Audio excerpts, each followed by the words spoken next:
So it's great to see you all here today. We've got a really exciting session ahead. We've got people joining us from all around the world, so it's different times. We've just been looking in the chat box to see so many places that people are joining us from. So just to remind people today that you can join in the conversation, you can be an active part of this session via the chat box, which is on the right-hand side, or you can join in via Twitter. We've got the School for Health and Care Radicals Twitter and the Edge, but please always use the hashtag EdgeTalks. And the conversations can keep on going from the session via the School for Health and Care Radicals Facebook and the Edge NHS Facebook. And of course, next Wednesday we'll be running a Twitter chat between 4 and 5.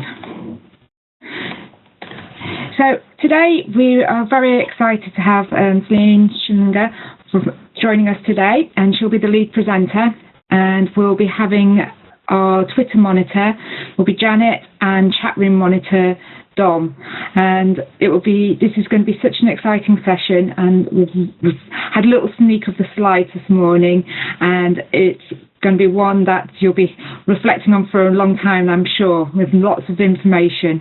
So now it's time to hand over to Celine. Let me just get the Celine, there we go. I've presented the ball, moved the ball over. Hopefully, have you got the ball?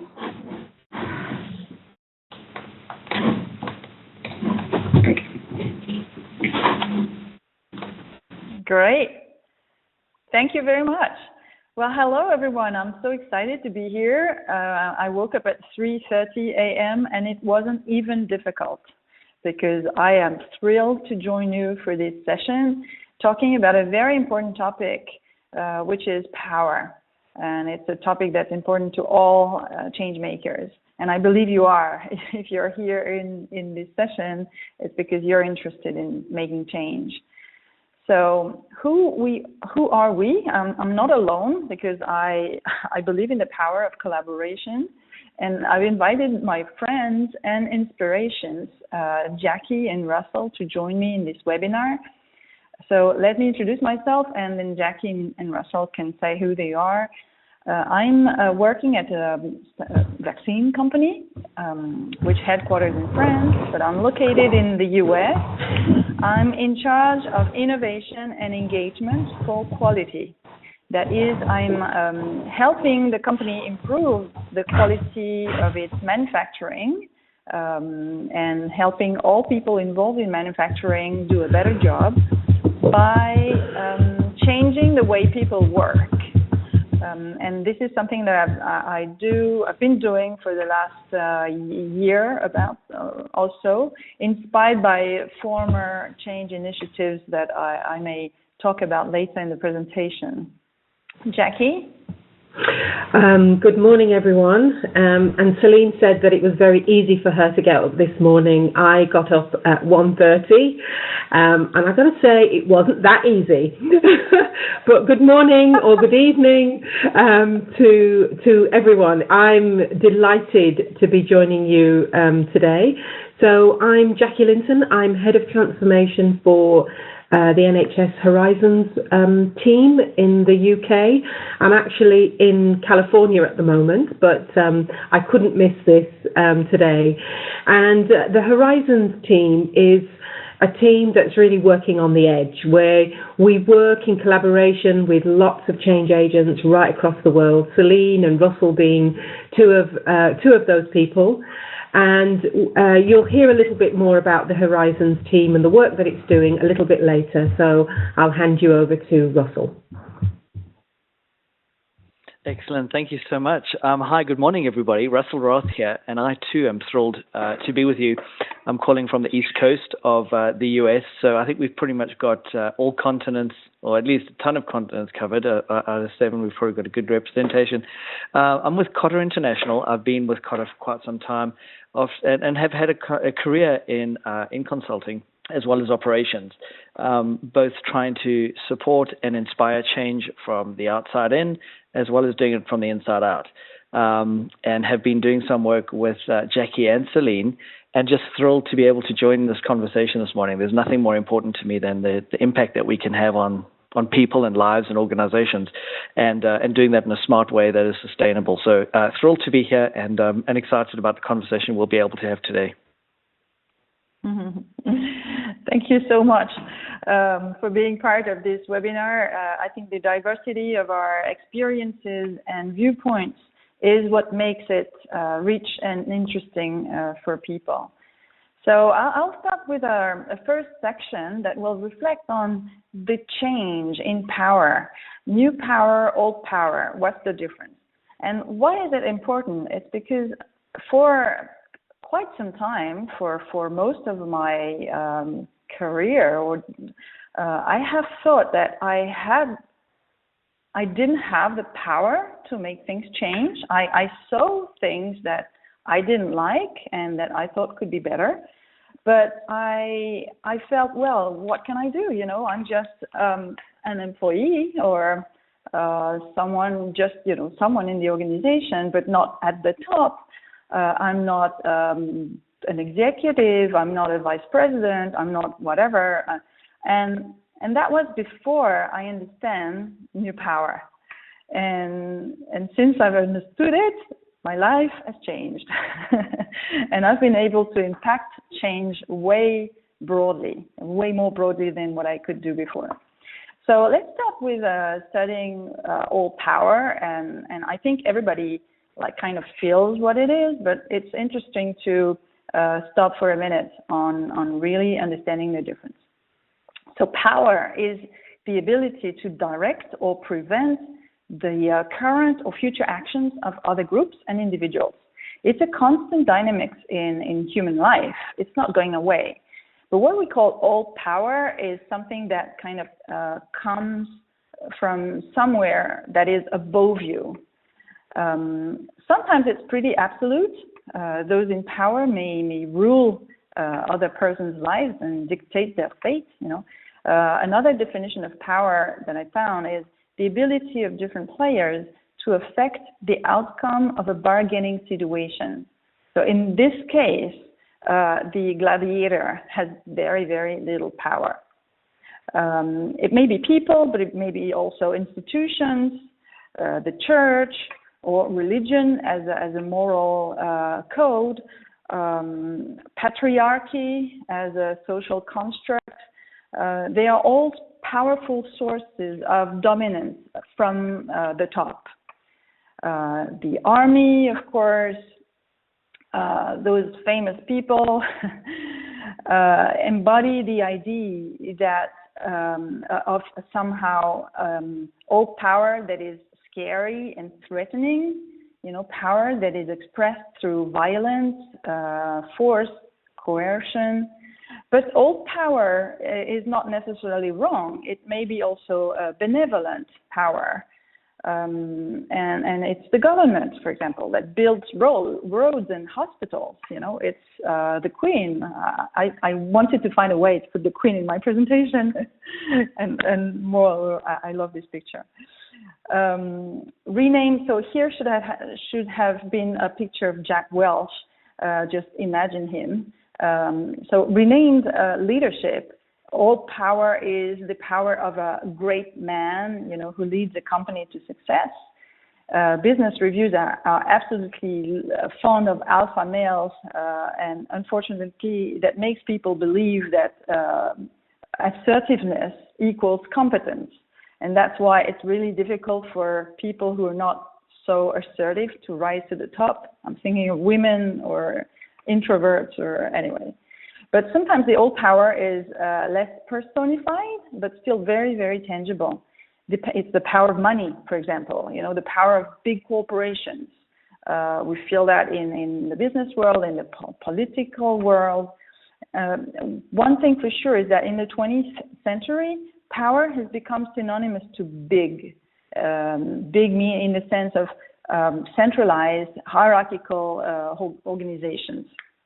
And I suggested in an article that is very, very interesting as a reading material associated to this webinar, called Understanding New Power. You find it in the website, the Edge's website. And the quote on this slide is coming from this article. It says, all power works like a currency. It's held by few. And once gained, it's jealously guarded. And the powerful have substantial store of it to spend. It is closed, inaccessible, and leader-driven. It downloads and it captures. And I think that's a fantastic definition of old power. But old power sometimes stumbles and falls. And this happens because of new power. So the new power, what is it? The first understanding of new power is the shift from one to many. It's the power of the crowd. But new power is not just a question of numbers. If you think, how big is your army? That's a very old power question. What's very important is new power is about connection, bringing people together. And how does the crowd get together to do something together? That's the core, I think, of the issue of the shift between old and new. And massive movements like the Arab Spring, powered by social networks, have transformed situations in a way that no one would have thought possible.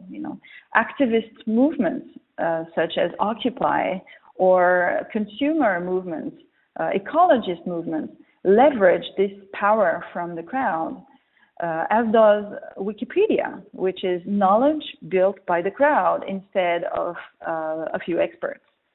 Airbnb has completely shifted the hospitality business from a dominant hotel chain market to a peer-to-peer marketplace. BlaBlaCar in France, ride-sharing, transports 4 million people per month. This new economy is defined by Robin Chase, she's the co-founder of Zipcar, as Peer Inc.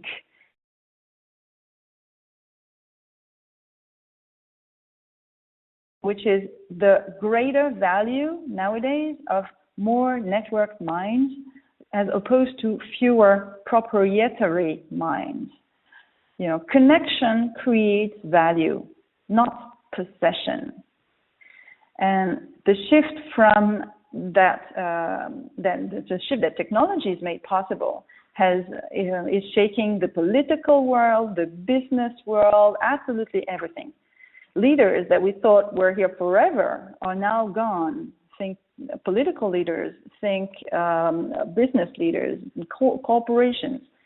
And this shift is also affecting, in a very big way, intermediaries, middlemen of all sorts are no longer needed with this new power. So the crisis of political representation is absolutely coming from the shift from old to new power. So some think that we can invent new systems that work without a leader or without a permanent leader, like kind of cities, self-organize. The way cities work has inspired holacracy, for example, which is an experiment that removes power from a management hierarchy and distributes it across roles to run an organization. In any case, new power is not a stock, it is a flow. You see, this definition comes again from the article. It's really, really good. It says it operates like a current. It's open, participatory, and peer-driven. It uploads and it distributes. Jeremy Hymans and Henry Timms describe different participation levels or level scales with this new power, from consuming to co-owning. But let's not romanticize new power. New power has its limits. In this article, which you find the reference in the slide, Deborah Duane laments here about the failure of the protest movement. And I think it's true, and Occupy is a perfect example. And an activist movement I was part of in my company a few years ago that brought a lot of people together and a lot of visibility has resulted in basically nothing. We are still, so this is not a picture of my company's executive board, but it could. We tried to, shake things up for more diversity, and in the end, well, nothing has really changed. In the process, lots of people have gained new competencies and we've formed a new network, et cetera, so it's not bad. But the end result is that it's very difficult to shake things up. So, of course, new power cannot be reduced to activist movements.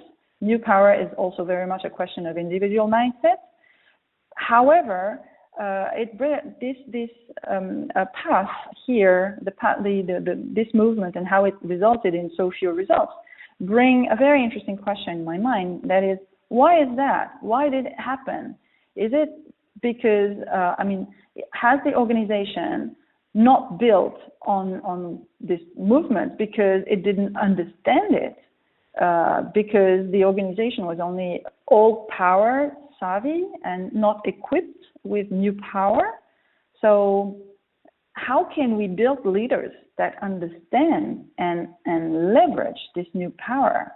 That's, I think, a very critical question.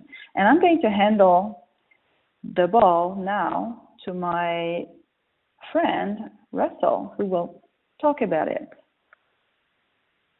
Excellent, Celine. Good morning. Thanks again. So, Celine just teed up really what this whole notion of new power and old power is all about. And I think one of the important characteristics that we kind of want to put into a little bit of perspective here is sort of why it's even important. And it was interesting that I travel a fair amount, as I'm sure a lot of you do. And I got home yesterday to look at the cover of the latest Fortune magazine, which had arrived in the mail. And it couldn't have been more appropriate. It talks about the fact that every single aspect of our business, and by business, it refers to business or organizations or nonprofits or whatever it might be, is about to change. Let's look at that closely, right? Every single part of our business is about to change. And why that is so important is the fact that if you think about some of the things that Celine just mentioned, Uber is one of the biggest ride-share companies in the world, but they don't own a single car. How business is going to be done and how we think about what we do is going to be radically changed. And it's kind of important that we think about this and think seriously about what it's going to take for us to get there. The relationship that companies have with employees, the relationship that companies have with customers and consumers is absolutely going to change. And anyone who kind of feels that we can hide from this is probably not smart. As we've looked at work, though, there's kind of a couple of number of ways that we can really start to move forward with building some of these capabilities and building leaders that are equipped with some of this new power. And I just want to outline 6 quick ones for you. The first one is really the fact that it's more than just the C-suite. So if any organization, any group of people wants to make change, they kind of need to give up control. The C-suite, the senior leaders need to understand that the best ideas are probably not going to come from them. In fact, quite often they're the most unproductive people in the company. That's not to say they don't add value. They don't add tremendous value. But in terms of understanding really what a customer's pain point is, let's try and explore talking to people in a call center rather than bringing in a group of people in a corner room. So the more people that we can get involved in understanding what our future situation might need to look like and how we can probably try and innovate or disrupt an industry, the more people that get involved in that conversation, the better. So it's more than just the C-suite, right? It takes everybody getting involved to make it happen. The second thing is that at some point somebody's going to need to start. Now, I love this picture, right? Because it's not always easy, and it takes courage, and sometimes it takes a little bit of a stretch to kind of get where you want to get to. Within any organization, it often requires somebody starting to do something a little bit differently. Now, if you try and encourage the notion of new power, what you want is you want more and more people being involved in what that power looks like. Well, in this case, not only does somebody need to start, but leaders need to make space for somebody to start. So encouragement, motivation, and acknowledging that it's not always going to be done right, but it is going to ultimately be done is a smart thing to consider. The third point is that we really need to encourage smart risk-taking. And by smart risk-taking, what we mean is that within the context of a business, you're always looking to get some kind of an impact or some kind of an outcome. So we don't necessarily want to do things that are silly. But smart power does acknowledge the fact that traditional ways may not be the only way of getting somewhere. So we need to encourage smart risk-taking, because without that, we're never going to fail. And failure means that we're making progress, and making progress means that we might ultimately get to where we need to get to. So encourage smart risk-taking. That means potentially thinking about your performance review process and changing things that are in that. You're not going to get there if you expect leaders to lead the same way tomorrow that they led yesterday. Results and outcomes. The fourth point here is around the fact that I've seen all too many number of initiatives, and Celine just talked about her experience, being able to tie results, initiatives, and kind of what it is that you're expecting people to do differently to outcomes and results is critical. So as you try and build a capability where leaders have this ability to lead differently with respect to new power, let's make sure it's focused on results and outcomes, as opposed to just doing it because it's nice to have or nice to do. I love this picture too, because it really talks about the notion of kind of providing support, right? So this tree's been in place for hundreds of years, probably. What's interesting about it, though, is the fact that it's got two concrete supports holding it up. And within anything we do, within the notion of creating this organization with new power, what we need to do is make sure we're providing support to that environment so that ultimately it sustains. You can imagine what this tree would look like without that support, right? The branch would probably be on the floor. People would have walked past it, over it, kicked it. It would have died. We need to make sure that we provide support, even if it means getting in the way of the way people walk or the way we do things. The last point, and this is kind of often easy for people to talk about but very hard to do, is you've got to make the tough calls. Sometimes things are going to get in the way, and you need to get rid of that. If it's a leader who's not supportive, you kind of need to try and do what you can to fix that, to help coach. If it doesn't work, you're going to need to make a tough decision here, because keeping somebody who doesn't help undermines everything else that you're trying to do. If you've got processes in place that are undermining your ability to try and create this new power, and you don't do anything about those processes, well, effectively what you're saying is it's okay. We don't really care that much about the new power. So leaders often talk well about this, but really don't follow through as well as they could. And that's kind of pretty critical. So six quick topics, themes, ideas that you could run with on exactly how to create new power. At this point, I'm going to hand over to Jackie, who's going to take us through the next section.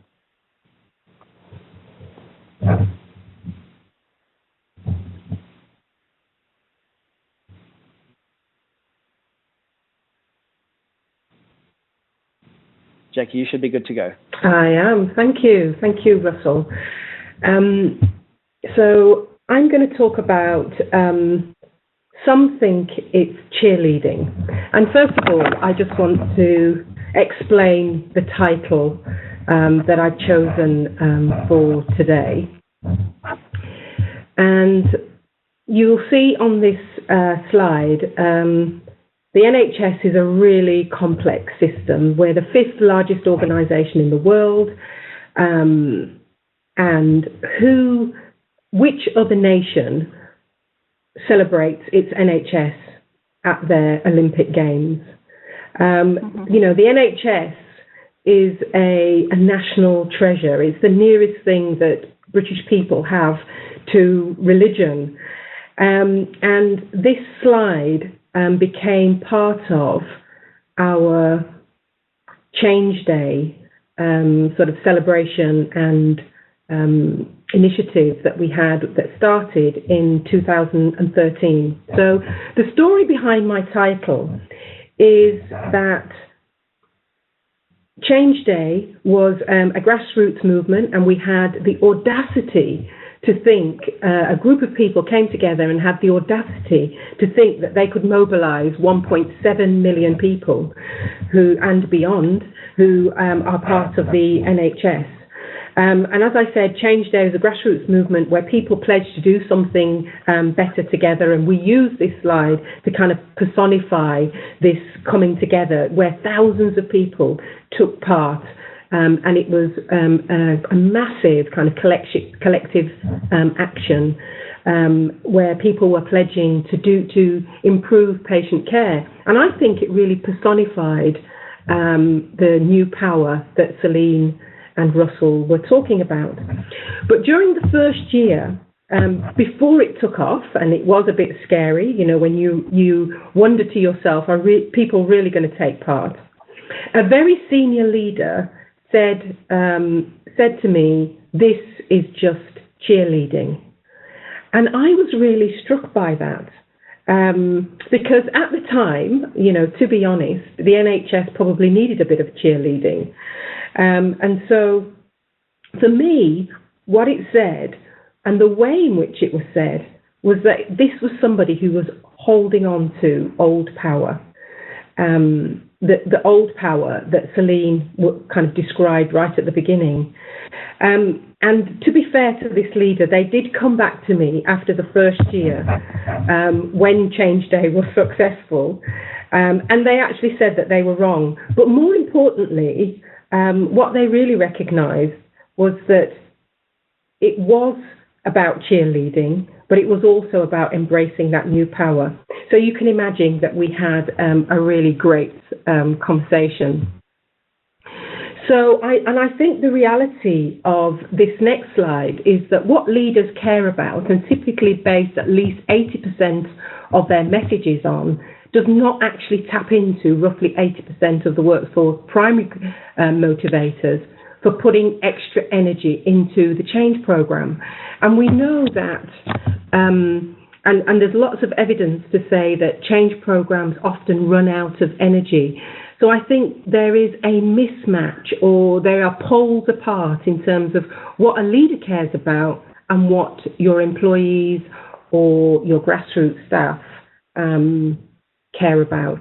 And I think that that's something that we need to think about as leaders. And what happens in organisations sometimes, not all, but sometimes, is that it's usually the malcontents and the rebels who are the first to sense this impending demise of a much-loved business model. And often that business model is one that needs to be challenged, but people find it difficult to challenge. And they're the first to see, the new ideas, the wacky ideas. They don't have to be wacky, but they are ideas where people can do something different. And yet, as it says in this slide, yet these folks are muzzled, and they, rather than being encouraged to speak up. And this slide here represents, for me, the grassroots staff. And another example of that is that when new people come into an organisation, or that they're learning, that they're very curious. They ask lots of questions. They want to be involved. They see new ways of doing things. But actually, within a very short period of time, they feel as though they've just become part of the system. And this is the NHS here. It's blue. It's personified by blue. And you feel like you've just become part of the everyday, what people are doing. You're part of the system, and you don't feel that you're able to speak up because the system overtakes. And an example of that was, I was talking to a frontline grassroots member of staff just recently, and they said that it takes as little as 6 months for this to happen, that they come in, they saw lots of really different things that they could do, and before they knew it, they felt the weight of, the system and the organisation taking over. So this isn't just about creating a leadership movement. It's not just about gathering leaders together. For me, it's about movement leadership. And these are just 5 characteristics of movement leadership. So the first one is that movement leadership builds a community around a common purpose. It could be a broad human appeal, or it could be a cause. It could be something very specific in terms of your own particular change program. But what's really important is that it's not just about my purpose or the board's purpose. It's about this collective purpose and getting the rest of the organisation and the world to care about that cause. The second characteristic that I want to talk about is that the movement leaders, they're able to mobilise and organise resources that is around a more distributed power and leadership. And these resources are not just about money and materials and technology. They're about those natural resources of relationships and commitment and stories, because power divided is power shared. So the more that you're able to share your power is the more that it grows. The third characteristic is that the leader enables action to take place, and they make the action easy to take. They plan and they're very meticulous about it. So my question is, do you want to impress or do you want to inspire? And there's a difference. The fourth characteristic is that they build narrative and they share stories that hold hope, that they energize and motivate people to be drivers of change. And for me, this holding of hope is probably one of the most important aspects of new power and movement leadership, because sometimes, especially in healthcare, in the which is where I work, is that sometimes people, they haven't got hope, and so we're there to hold hope as a healthcare system until sometimes they're ready to hold that hope for themselves. So hope is really important. And the last characteristic is that the community finds solutions together because they understand why it needs to change. And I think sometimes we need to ask the question why more than we ask the question what. And we forget the why. So we need to all understand the reason why we are behind the change that we are seeking. So just to end, some think it's cheerleading, but I think it's about enabling people, it's about motivating people, and it's about having that feeling of want to rather than have to, because the more engaged staff members are, is the better outcomes we have for patients and the organisation generally. So I'm going to hand back now to Russell, who's going to take us through a poll. So just hold on.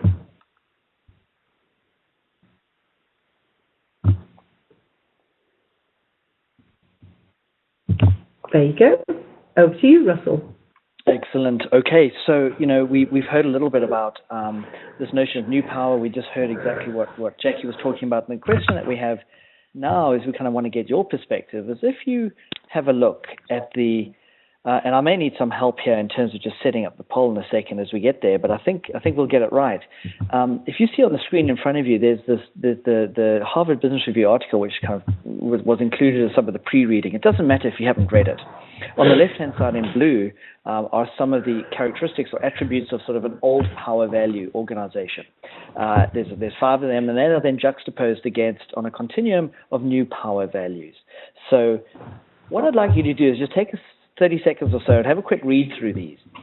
And what we'd like to ask you to do is on a continuum of old power to new power, think about where the part of the organization that you're in, because we understand that within any organization you'll have new and creative leaders who may be exhibiting more of the new power, and some that are very much more traditional. So within the part of the organization that you're in, what do you see more of? And what we'll do now is shoot over to our question and ask you to put in sort of where you think you are. On a scale of 1 to 7, and again, where 1 is going to be really talking about sort of the notion of just how much of the old power you have, the new power. 1 is new power, and 7 is old power. Where do you find yourself? You should all be able to just put it in. I see the results coming in now. That's fantastic. Thank you. We'll give it just a little bit more time. I find it quite interesting, just as you're putting in some of your responses, with respect to some of the way in which these power values are described. What I do think is an important discussion, and probably not one to have right now, but we should have it over Twitter or at least as a follow-up at some point. But in some cases, if you take the third one down, where you have radical transparency juxtaposed against confidentiality or discretion or separation, sometimes that's not either or, right? Because there are times when you're going to need both of those. So I think it's really interesting the way it's been positioned. But we'll give it a few more seconds, and then I'll close it out. And what I'll do, Celine, is I'm going to hand over to you, if I can hand over to you without losing the poll, to talk a little bit about the responses.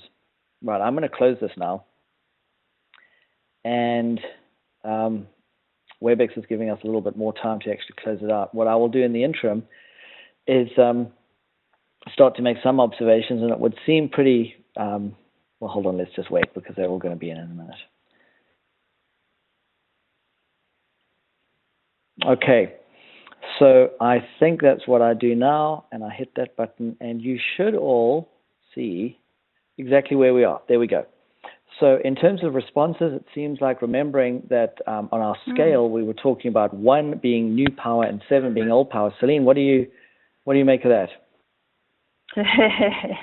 Well, I'm not surprised. It's pretty interesting that no one puts their organization in fully new power. I think that it reflects the reality of our world. We are in organizations that have been shaped in an industrial era, where what was most important was to produce at scale standardized products or services at the least possible cost. And for this, you need old power, you need hierarchies, you need functional lines, you need experts. And we are still not out of this era, and the leaders who drive organizations have been trained and raised in this era where hierarchy, replicability, etc. was what was needed. And I heard yesterday a very interesting comment in the Peter Drucker Forum in Vienna, which is a big event about leadership, management, and someone was saying, well, the critical question today is not about delivering, the same old results all the time. It's about leveraging intelligence. And how do you leverage intelligence? Well, you leverage it with new power. Old power is not good at that. So it is this shift that organizations have still to make, and I think people individually understand the big picture. Now, organizations have a hard time adapting their structure, their decision-making, or governance, etc., to this new power. So it will take a little bit of time, but it will take longer if we don't do anything about it. So it's organizations, that need to adapt, but individuals, us, you, everybody here on the phone, everybody has a very critical role to play.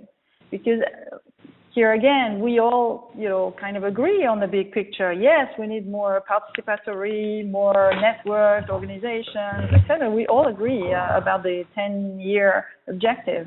But what do we do differently tomorrow is another question. And that's tough. Yeah, I would like to see if there's anybody else who has some perspectives here. What I find interesting is, as I have a look at the chat comments, there's a perspective around IT sectors that perhaps embrace new power more than most other industries. That's an interesting notion. I don't know if anybody on the line is from an IT organization or would like to share a little bit more. around that. But there's also an interesting observation around the juxtaposing that I talked about, which is, is it an absolute either or can you have a combination of the two? So I think that's also rather interesting. Are there any other thoughts or comments? Would love to hear live from anybody who might be on the line right now who'd be interested in sharing your perspectives around this.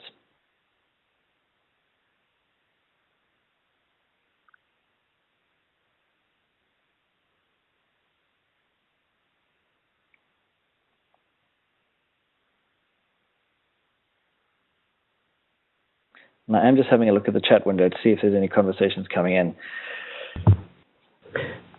Whilst you're doing that, Russell, I would be very interested in talking to the 4 people who voted for number 2. And I think what that says is that you could be in an organisation where there is old power, but you could have a leader who has new power leadership. So I think, sometimes, we can't think of leadership as homogenous right across the whole organisation, because I'm sure that there will be some leaders who are exhibiting, new power leadership. And what does that feel like when you're in an old power system? And I think some of the chat box has been saying that, how do you let go when the rest of the system around you doesn't allow you to do that? Yeah, one of the interesting things that we see is that a lot of people know intrinsically that new power makes more sense, and that the values of new power just are the kind of values that, whether it's just, we're all around customers and we understand the democratization of the consumer marketplace. And we just know that it makes sense to have more people help us and crowdsource a decision and to be transparent and so on. But it's often so hard, that notion of giving up power, and in moving to new power where you're creating more power and you yourself get more power, the initial reaction that a lot of leaders have is, oh gosh, I'm giving up power, and where will the organization go if I give up this power? We're going to have people who don't know how to running things, and it's going to get out of hand. But the fundamental thing is that at the end of it all, nobody wakes up in the morning saying, I want to have a bad day. Nobody wakes up in the morning and says, I want to get in the way. People want to add value, want to contribute, and want to do good. And so there's an element of just the basis of trust there, to the point that you just made, Jackie, where leaders need to be less threatened and acknowledge that what they're actually doing is creating an environment of much more trust. Yeah, and just a final response, Russell, as I'm just picking up the comments in the chat box, is that, as Celine said, I think, we have to have a balance here, that actually, hierarchy, if you're, as somebody put in the chat box, if you're building a bridge, you want hierarchy and you want people to be very process driven. So it's not an either or, it's an and. Quite right. So what I'm going to do is I'm going to get ready to hand over to Celine to kind of start talking a little bit more about this. And Celine, I'm going to hand over, I think it's on the... Okay. Let me know if you haven't ready got it. To take the ball. All right. Do you have it, Celine? For the ball to come to my name. Okay. Can you move it to my? Okay. All right. So let me see. Okay. Good. Perfect. I got it. Do you see the slide moving? Not yet. Taking a bit of time. I'm going to tell you about an experience. Good. Here it comes. An experience that is currently going on in my organization, where we are trying to leverage this new power in order to bring results. It's not just for, fancy experiments to try new things. We are a business. We have very compelling challenges. We are a vaccine manufacturer, one of the main vaccine manufacturers in the world, and our challenge is that We need to improve quality on a sustainable basis. We need to reduce the variations that the system produces. We need to make sure that we produce enough quality vaccines to vaccinate, to provide, vaccines to everybody who wants them. And currently, it's not the case, unfortunately. Several vaccine manufacturers have issues in making enough, but it's a very, very complex product to manufacture. And when people don't have enough vaccines, well, they don't get protected against diseases, and that's a very, very serious public health challenge. So, what do we do to address this issue? We are trying to come with something that is different from the usual answers. And the usual answers would be, I'm seeing, is it coming or not yet? I'm trying to push the slides. It's a little bit slow. I don't know if it's my system or the whole thing. Okay, anyway, the usual answers are more rules, more codes, more information, more all power. Something we push things from the top to the people who work in the factories, and we tell them, okay, you can see my slides now.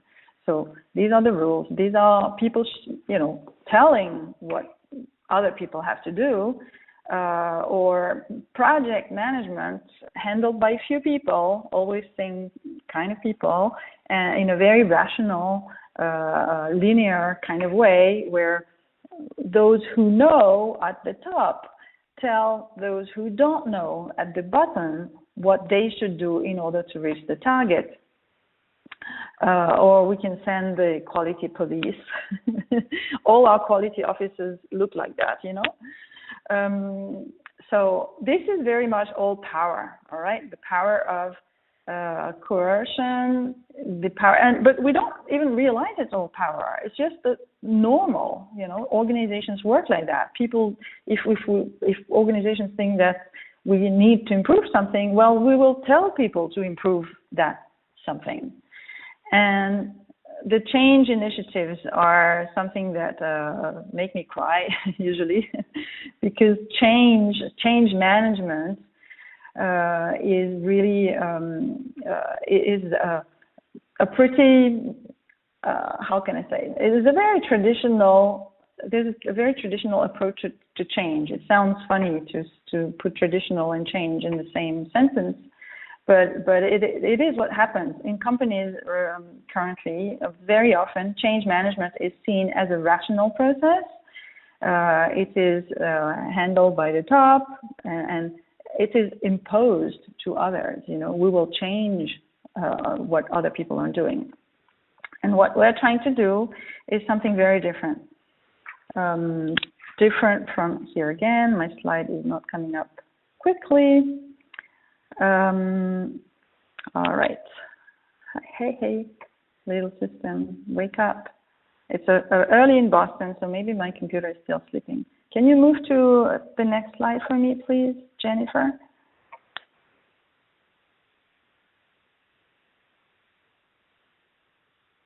Sorry for that. Good. No, it's that was the first one. I'm on 57.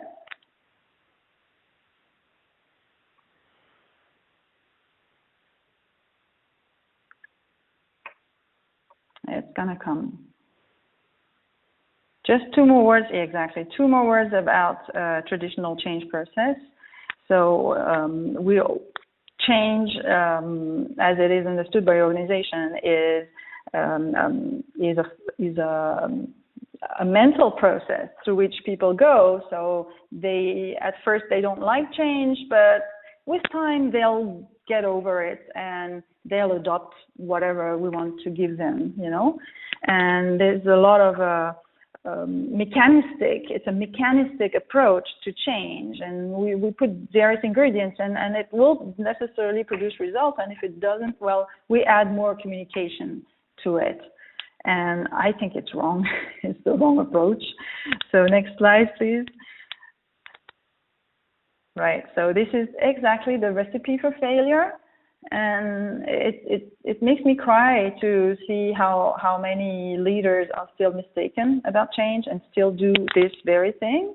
They see change as a rational process from people who know to those who don't know. It's lots of busy slides, consultants behind closed doors. People are required in the implementation phase only. It's full of metrics and processes and maturity models and whatever. And it's generally handled by people who are picked by management. It's hardly any digital or social.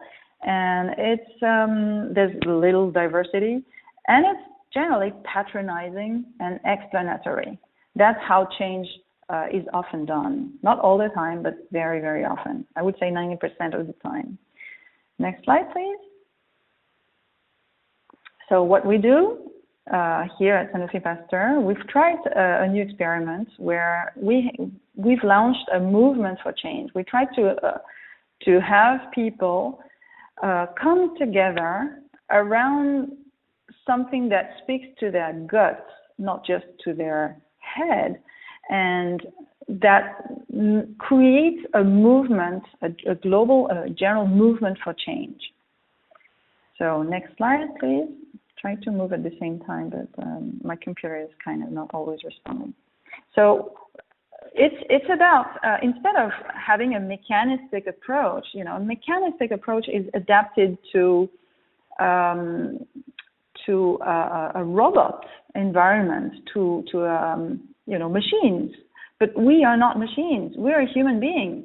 And a work community is a human community.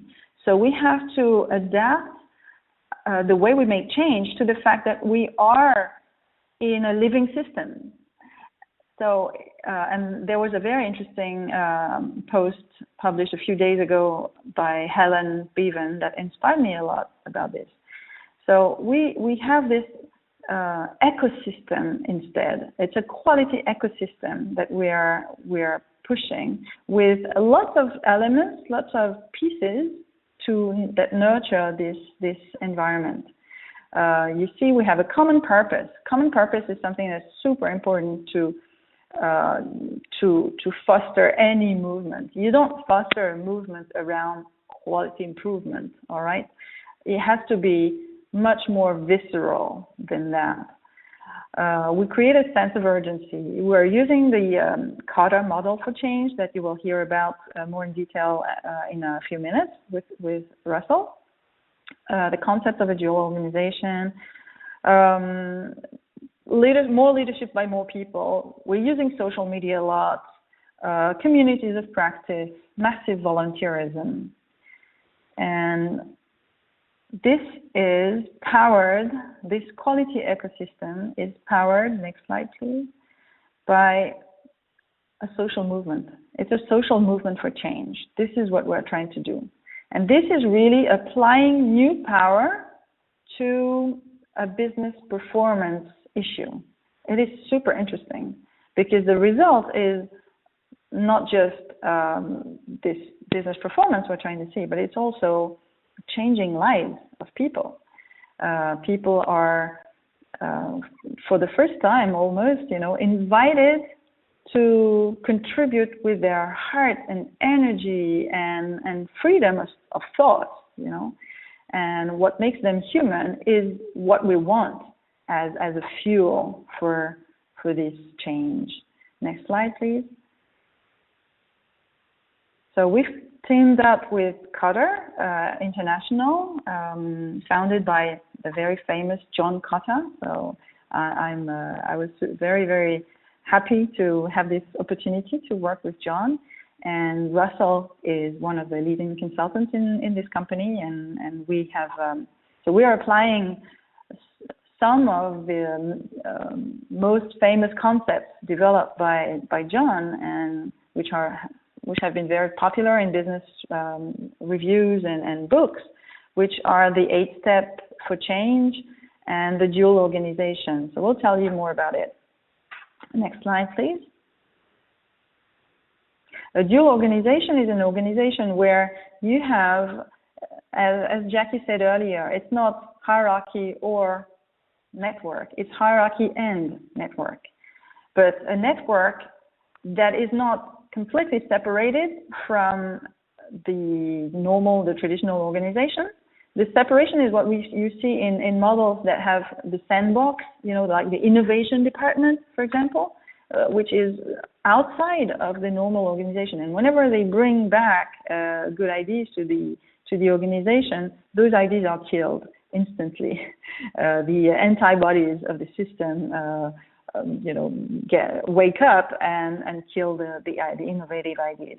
Here, instead, what we do is a completely integrated management, hierarchical pyramid and network through volunteer network and communities of practice.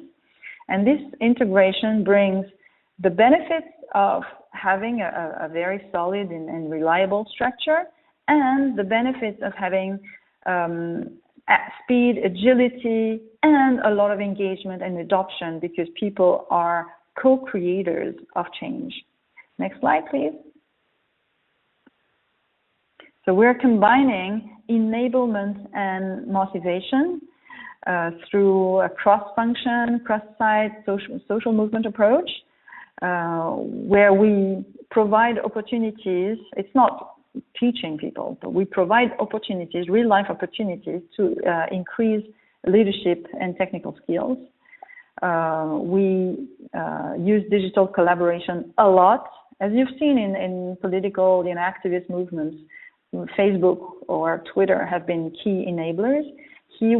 Here in our case, we use our internal social network exactly for the same purpose, to break communication barriers between functions, but also between hierarchical levels, to gain speed, agility, to engage at scale, to make people in a position to speak freely. And freedom of speech is extremely important in quality. If people see something wrong but don't feel they can speak up, well, those problems will always be here. Will never be solved. If, on the contrary, you spread this habit of speaking freely with a lot of other people, with anyone else, people who are 3-4 layers above you, no problem, no bad consequences for going across hierarchical layers. Well, then you enable, you empower people to speak up whenever there are actual problems. So next click will be exactly what we want to have is quality improvement activists everywhere. Next click. Actively supported by the corporate leaders. It's about building leaders equipped with this new power, the thing that Russell spoke about earlier. Next slide, please. I wrote a blog post that I can share afterwards about unleashing the volunteer power. It's a very, very powerful source of energy. It's an untapped source of energy in organizations right now. Next slide, please. So the results up to now is absolutely amazing. We have had two already. It started about a year ago, less than a year ago, 9 months ago, I would say. And we've had already 2,700 volunteers across the company. It's growing. There's a real sense that something is changing. People are now coming together around this common purpose that they've helped define. It was not like the usual, corporate vision or mission. It's something that is much more visceral, and we have a new sense of agency. I would say people gain a new sense of agency, that they are in power. They can do something. They can go across, functions and collaborate with their colleagues to solve problems instead of waiting for problems waiting from the top to come up with instructions. So what we're really doing is building, so next slide please, building 20th century leaders And so you have to go a number of clicks, I'm sorry. And I take this slide from a recent article written by a friend of mine, Ayelet Baron, who's a great person, and he has very interesting thoughts about leaders. She says, leaders get their hands dirty. They recognize that change management is an antiquated business practice. They know that trust and relationships are the new currency in business today, and they don't have all the answers. And they tell people that they don't have all the answers. That's very, very much new power. All right. Next slide, please. So, number of clicks, I'm sorry for that. Yes, thank you. I'm so great. So these are a few comments a few reactions we've been hearing along the project that are extremely encouraging. People feel that there's something new happening, and it's not happening to them. It's happening with them, because of them, you know. Next slide, please. The first results are extremely encouraging. We see a strong increase in engagement, but what's even more encouraging, I would say, because we're not doing this for the sake of engagement, although it's very important, but engagement, I would say, is a byproduct. We're doing that to actually make more vaccines available to more people, because we know that it's our responsibility. And the first performance indicators that we're monitoring are actually improving. After 10 years of stability, they are now improving. And that is absolutely fantastic. It demonstrates completely the value of this new approach, you know, leveraging new power to bring results. So thanks a lot for this, for hearing this experience for me. And I would like to hand over to Jackie, who will now speak about another experience. Right. So Jackie, you have the mic now, and what you do with the NHS Horizons work is completely mind-blowing. It has inspired dozens, hundreds of people around the world, and we'd love to hear more. Thank you, Jackie. Okay, thank you.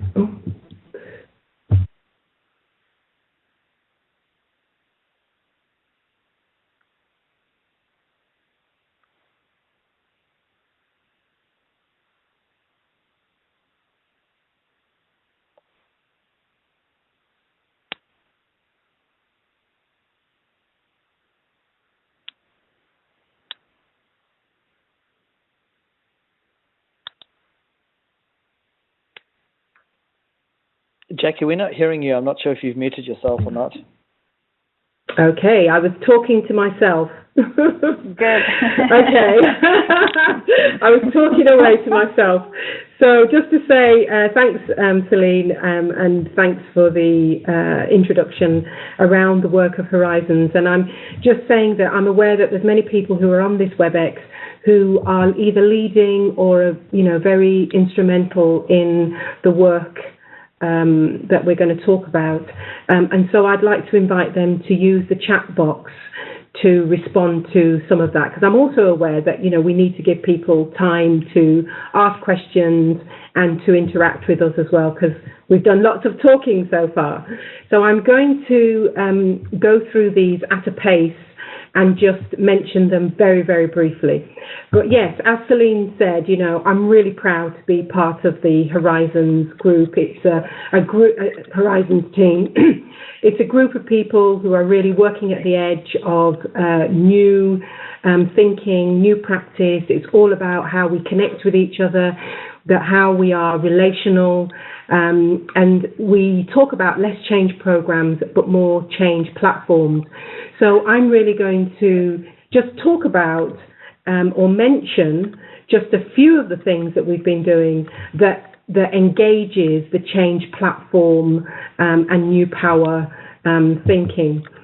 So just to explain what we mean by a change platform, it enables everyone in the system, including service users, to be able to tackle the most challenging issues. And that means that it values the diversity of thought, and it's about creating an environment that is receptive to change from the crowd that can be transformational.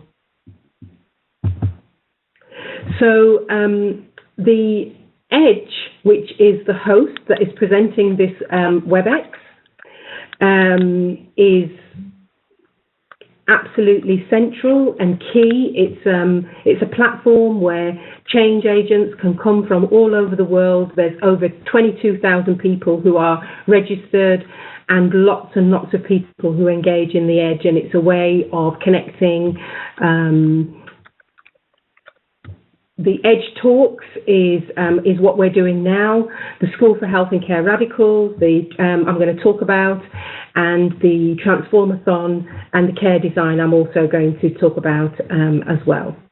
So just to give you a little bit of the structure and what's happening in the Horizons team.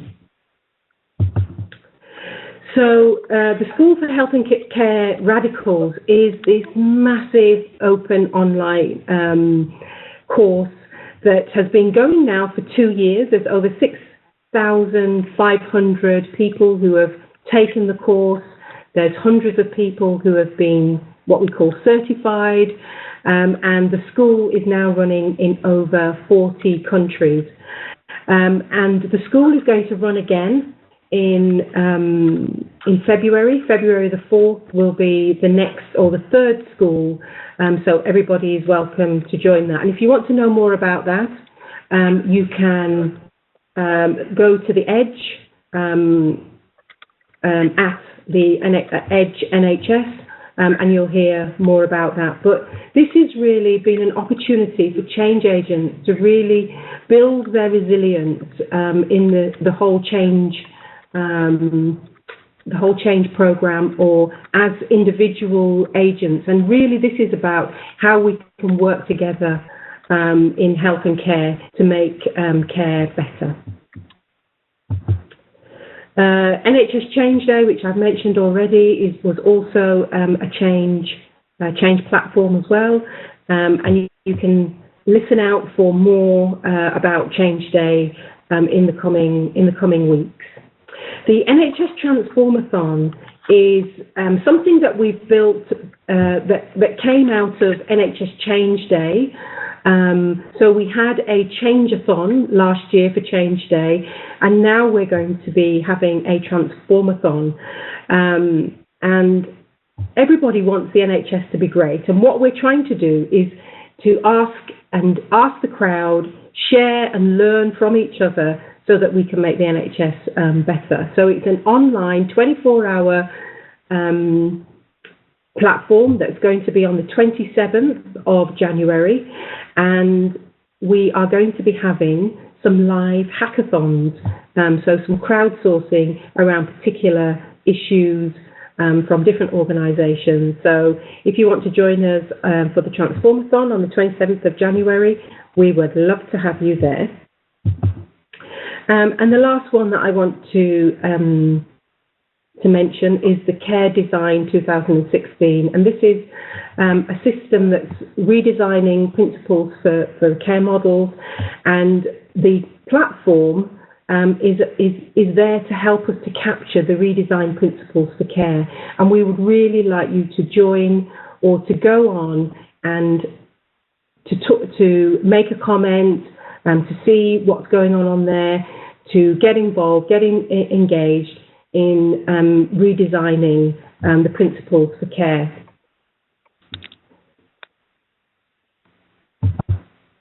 So, just lastly, I think that all of this doesn't mean anything unless it's really making a difference and having an impact on the care that we provide every day to our patients.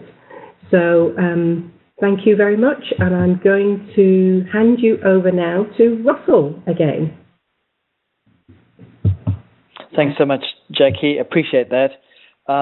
So very quickly, what we'd like to do is kind of get some voice of everybody else who's in the conversation, and would love to please ask if you could share some of your perspectives with us on Examples, some of you have already done this, examples of how and where you've actually been able to leverage some of this notion of new power. I'm particularly interested in understanding a little bit about the kind of results you've been working to achieve with it. So if you could put that into the conversation box, that would be marvelous, and we'll track that through as we keep going. What I'd like to touch on is just very quickly a few perspectives on the Kotter model. And I have two questions that I'd like to ask just to get a sense of who's on the line. Now, if I can get these things to work. And if you're not presenting, it would be great if you'd be able to just mute yourself, please. The first question is, are you familiar with Dr. Kotter and the 8-step process? So you should see a slide coming up. It's a quick, easy answer. Yes, no. Okay, fantastic. And I'm going to, gosh, this is brilliant. Right, this might be 100% participation. This is fast and that's great. Now, I don't know if you can see what I can see, but I'm going to close it in a few seconds now. Okay, there, I've hit close. It automatically gives me 16 seconds. I don't think we need that. And I'm going to share the results with I can't do that yet. Oh, come along, 7 seconds to go. It's always the case when you're waiting for something to happen fast and it doesn't. 3, 2, 1, right, there we go. Share the results with everybody. Okay, so hopefully you can all see that.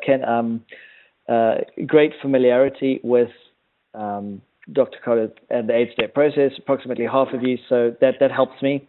The next question that I have for you is another simple, easy one. Have you ever implemented the 8-step process? So again, a quick response, and I will set it to close, and we'll get a sense of how many people have actually implemented the process. 3, 2, 1. And I'll share the results with everybody again as well. Okay, super. So it would seem that some of you have had experience and some of you haven't. That's great. Essentially, a little bit about Dr. Kotter, a Harvard Business School professor for 30-some years, the youngest ever tenured business professor at Harvard, and recently has formed a company, Kotter International, on the basis of Dr. Kotter's 35 years of work and consulting. We're about a 40-year-old company, essentially, based on a lot of the work around leading change. Where did it all start? Well, the question that Dr. Kotter asked himself a couple of years ago was, why do transformations fail? And there's this famous statistic that is cited almost daily, whether it's on a blog or wherever else it is, that 70% of transformation efforts fail. And when we talk about transformation, that's synonymous, right, for innovation. It's synonymous for change. It's synonymous for any type of change that you're looking to achieve. And what Dr. Kotter identified is that there's 8 success factors and 4 behavior principles. Now, the success factors ultimately became what we all know as the 8 steps or the 8 accelerators for leading change. And we certainly don't have enough time to go into that now. But it's essentially the 8 characteristics or the things that companies did well for those companies that actually had success with their transformations and change.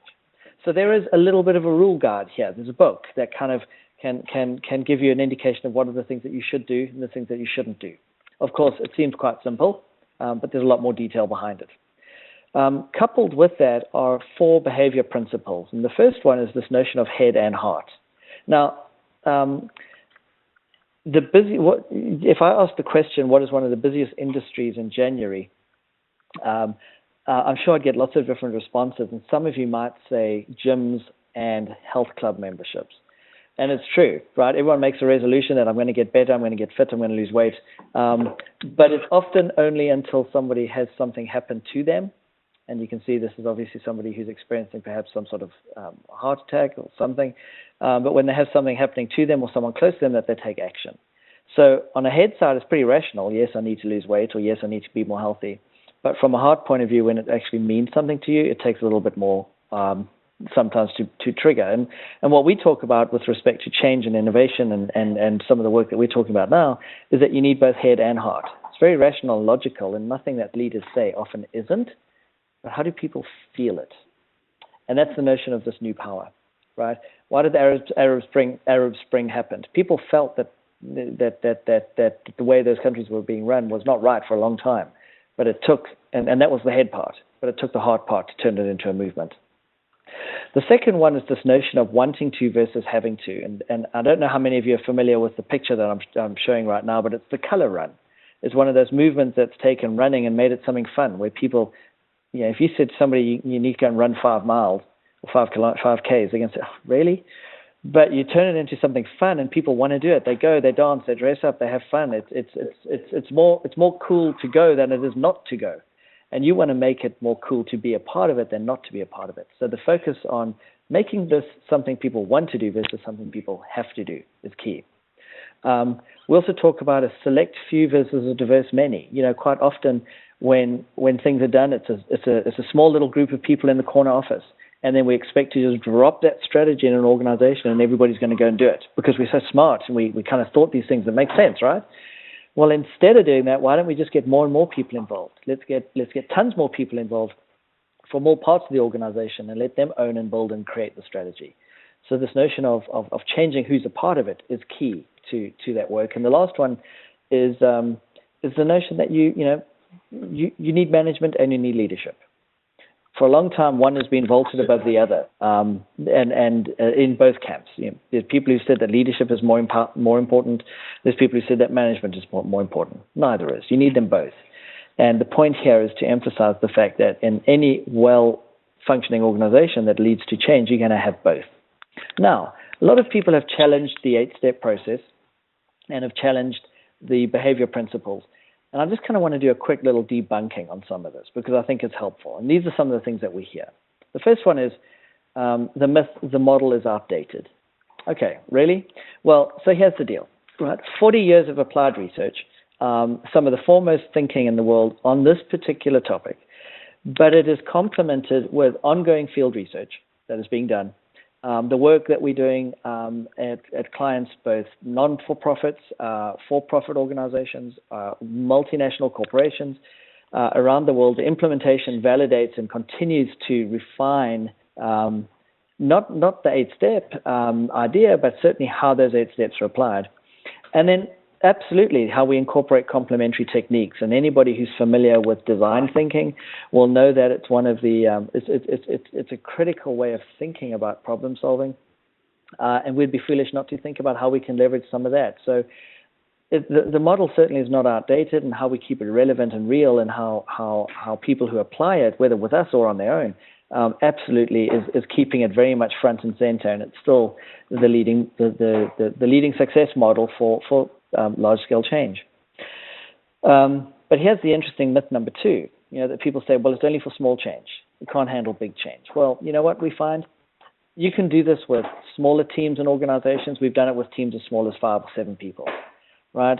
Individuals are able to make change. You can work on smaller efforts as well as large multi-site, multi-organization efforts with major disruptive change. So it's not just for small change, but it's equally not just for large change. Right? So myth number 3 that, we don't need that model because it only works with big organizations. No, not the case, right? It's something that you can apply within a small work group of people. The fourth myth that is interesting is it's not digital. And here we all are on a virtual platform talking around the world using technology, Twitter, cameras, whatever it is, and the model's not digital. Well, no, the model's not digital. But that's when we leverage the tools, right? We use tools, whether it's Yammer. Celine referenced some of the work that they're doing at Sanofi, leveraging Yammer. We have organizations that are leveraging Slack right now. How do you get a critical mass? The way to do it now is by using the tools that are available. So if you want real-time, authentic leadership actions, people who are going to see something and do something about it there and then, the way to do that is to leverage digital. So the model might not be digital, but it absolutely does leverage all the tools with respect to creating an environment that does harness that. The reason why I'm going so fast is I want to make sure that we give some time to talk a little bit later on. But the one of the last myths is the notion that the whole model itself is hierarchical. Again, not true, right? Because what we find is that this is the model that gets more and more people involved from all parts of the organization. Yes, leaders need to start taking the action.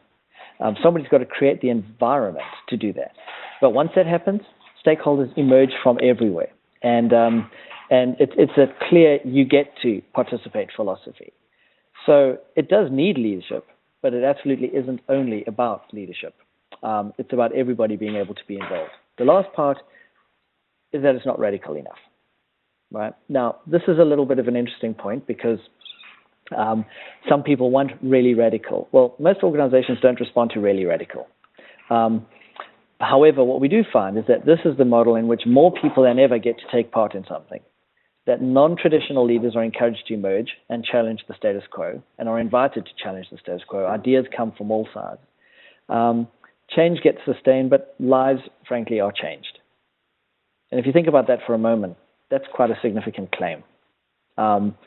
If lives are changed and it's not radical enough, there's a disconnect there. So, yeah, a couple of myths about the model that hopefully we'll be able to run through and dispel. I see that there's a couple of conversations are happening online, and I'd value the conversation around how we can clearly continue these, because I think it's going to be really helpful as we keep going forward. So a model that can scale, that's certainly adaptable, is intuitive, right? Because it's people who do it. It's not a work plan, and a work plan is not responsive all the time. It's current, it leads change, and it changes lives. And I think that that's really significant. Again, it would be great if you could hop into the chat and talk a little bit about more what kind of models you might have used or what kind of outcomes you might have achieved, because I think that that's going to be really, really helpful. At this point, I'm going to hand over to Celine and Jackie, and please keep the comments coming in the chat, because I think it'll be helpful for us to go on forward. Thanks a lot, Russell. That was really, really useful. I think very interesting. I'm not sure I can still move my slides, so let me try this. Did it work? Yeah, I think it did. No? Oh, unless Jennifer did it for me. Just 1 minute on social technologies. I think technology absolutely enhances the new power. We've talked about that already. So I'm not going to dig too much on that, but I have examples every day of how social technology facilitates, demultiplies the impact of what we are trying to do. So I'm not going to spend more time on that. Next slide, please. Or am I doing that myself? Yeah. When leaders engage on social media, this is also so powerful because it changes the way it changes interactions. It changes the way people feel themselves as being part of a hierarchy or a community. And it has a lot of impact. Next slide. We see in NHS has been also an amazing, leader in leveraging new technologies, and that has inspired me like a million. It's absolutely incredible. Now, we don't have, I think, time to ask you for a long time about how you engage with new technologies, but I'm going to finish to go through the remaining slides very, very quickly so that we have time for more discussion in the last 5 minutes. So moving forward, I would like to say just one word on what I think is really critical. So next slide, please. What I think is really critical as in terms of personal attitude and behavior. Can we see the next slide, please? Yes. Okay, one more. It's better than strength and perfection. Okay, exactly. One more click, maybe. Sorry, Jennifer. Thank you. Good, perfect. So that was. I would like to say just one word about this because I think it's really important. It's adapting to this new way of working and leveraging new power requires that we change what we believe is the right thing to do at work. We believe that it's great to be, strong and expert and to know our topic well and to be assertive and to be perfect and to present the perfect PowerPoint and the perfect project. And I think what makes this new system work is exactly the contrary. It's exactly the opposite. It's actually being able to connect with other people through emotions. It's about showing, who you are, what you believe in as a human being, and vulnerability. So Brené Brown has written a lot about it. Vulnerability is a key connector between people, and iteration is, I think, the right way to progress in our world where disruption happens all the time, and new tools and new avenues for progress, etc. So forget strength and perfection and go to vulnerability and iteration. That's my last word. Jackie, would you like to say something?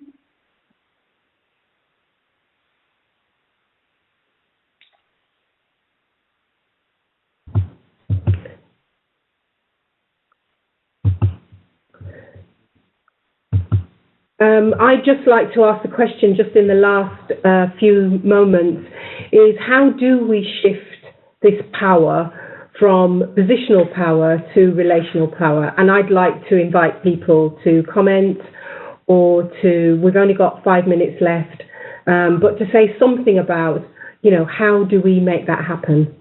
Can I open that out to people? Hi everyone, it's Janet here. There's a lot of activity on the Twitter chat about this and the whole issue around juxtaposing between both sides of the old power and the new power, and how do we work within hierarchies, as well as how do we stand outside of that to connect with other people using all the different tools and models that you've proposed in this fantastic learning experience today.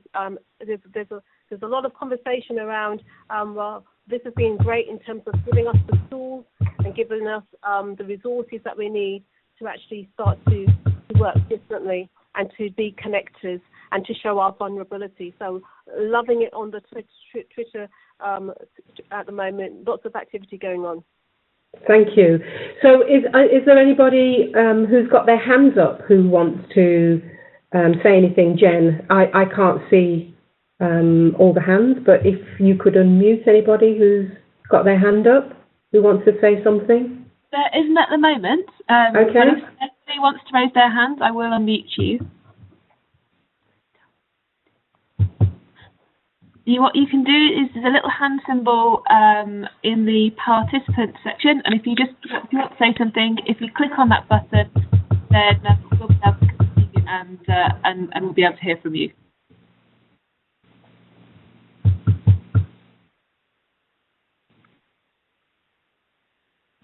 And in the meantime, Russell, do you want to say something to close up what you've just said? Well, I do see a hand from Brian Dolan, so if you're able to unmute Brian, thank you. Yeah, that'd be great.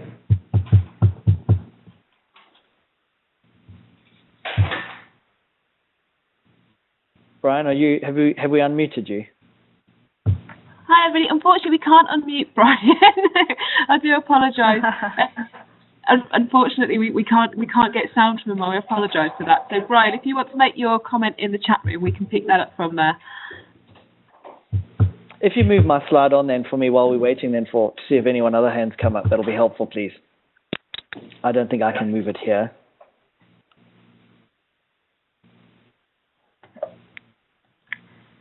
So, quite often we talk about sort of how people try and deliver some sense of change. And one thing we do know, and I'm so sick of hearing about them, is that burning platforms is what we need. Well, no, they obviously don't work. And it's not something that's going to help us move forward. So with respect to looking at what is going to work, don't look for the burning platform. It's most people run away from them, not towards them. And the last thing you want is to kind of create an environment where people think that that's what it's all about. Let's go on to the very last one, please, for me. You're not always going to be guaranteed of success. And sometimes things are going to happen that you probably didn't anticipate, right? Waters are going to get rocky and things are going to get tough. But the notion about being able to change how we've always done it, because clearly the way we've always done it isn't necessarily going to help us, is going to be really key. So as you consider sort of this notion of what it looks like going forward and changing our power, find a couple of key people around you who are going to be your support and who you can turn to. Sometimes it's all you need is a little bit of inspiration and motivation to kind of keep things in perspective every so often. And can we just mention Brian's comment, which he wanted to say, which was that, change starts with ourselves and our own behaviours, and we have to model that. So thanks, Brian. Sorry we weren't able to unmute you.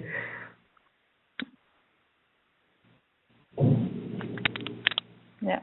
So thanks a lot for being part of this experience. It's been absolutely thrilling to share thoughts and ideas and experiences with you all, and I'd love to continue the conversation online. Thanks a million for Jackie and Russell for waking up early and collaborating with me. I think here again, it's better to share your power. It's more interesting, it's more engaging, you have more ideas and they're more relevant in today's world. So thanks a lot, everyone, and thanks for the NHS amazing team. You are fantastic. Keep up the great job. Thank you. Thank you. Bye. And thank you, everybody, for joining us on today's session. This is Kate again, just closing the session. It's been an absolutely brilliant session, and I'm sure this conversation will keep on going on Twitter. And thank you for our 3 presenters today. It's been a really amazing hour and a half that has just whizzed by. So thank you.